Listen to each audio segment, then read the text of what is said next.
I recently published a video on how to enable using Angular components with Astro using the integration provided by Analog. If you're looking for a basic guide to getting that all set up, I'll link to the previous video in the description. But in that video, a common theme in the comments was why? Why would you want to use Astro and Angular together? So in this video, I'm going to show the actual project I'm working on in some more depth to highlight some of these whys. The why Astro part, I think, is pretty easy to answer. At least as far as I've seen, the out-of-the-box experience for content sites using Astro and their Starlight template is just on another level. Astro's own docs are, unsurprisingly, powered by Starlight, and it might look familiar because so many sites use Starlight these days. It is highly extendable and configurable, but at a basic level, you can run the command to generate a new application using the Starlight template, and just start adding Markdown or MDX files, and even the sidebar links can be auto-generated for you.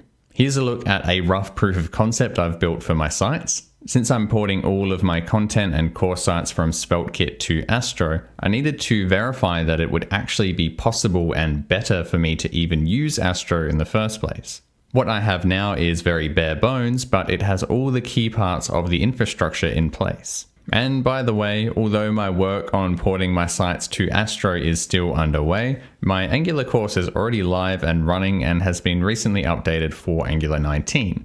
So if you can stomach learning Angular on a website currently powered by SvelteKit, feel free to check it out in the description. So I just set up a couple of demo lessons from one of my courses, and I've just kind of hacked this up a bit to test out what is available. Out of the box, we just get great layout and styling in general by default, built-in light and dark themes, built-in site-wide search, which is an absolutely killer feature. There's a bunch of cool built-in components like these asides you can add to Markdown files. I've added some of my own custom components like this little reveal spoiler blocker thing.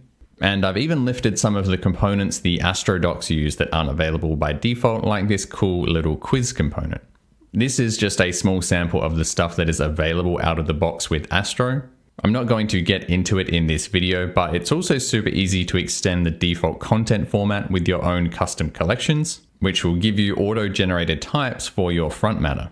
I've also got some authentication stuff set up, which is not something you get out of the box, but it's a critical feature I needed to be able to add, and I was easily able to add my own custom plugins and components to achieve this. For example, although most of the lessons on my course sites are paywalled, I do have previews available for every single lesson. So if someone who is not logged in is viewing a lesson they don't have access to, they will still be able to preview a portion of it, but then it will be cut off with this little call to action message. Upon logging in, the full content will be visible. I'm able to do this by supplying a custom remark plugin I wrote that handles trimming the content based on the presence of this is preview field in the front matter. The cool thing is that all of this is powered completely as a static site. The only server-side things required to make this work is a single Netlify cloud function I'm using for authentication, and a Cloudflare worker that handles restricting access to certain routes based on the presence of a JSON web token. I won't get into the technical details of that in this video, but let me know in the comments if that is something you'd be interested in learning more about. So perhaps that highlights the why Astro, but then why Angular? Angular doesn't offer a specific unique advantage here. It is just one option in Astro's island architecture approach, where if you need more advanced interactive components, you can pull in your UI framework of choice. As an Angular developer, for me, naturally Angular is going to be a good fit. For example, I needed this login component, which basically just displays a simple form and handles triggering a login request, along with showing the appropriate state and messaging on that form throughout this process. Since I'm using Angular, I'm able to use signals and resources here to handle this process. I also have this redirect component, which is a little stranger, but the basic idea is that since this is a static site, I need to have a client-only redirect that happens on certain conditions. Specifically, this will react to the presence of a JSON web token.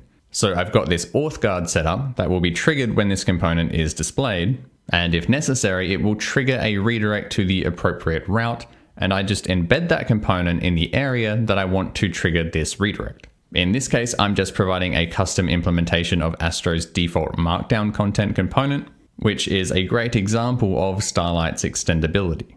Being able to handle this sort of stuff with Angular provides a nice DX for me, but there is also another practical UX benefit.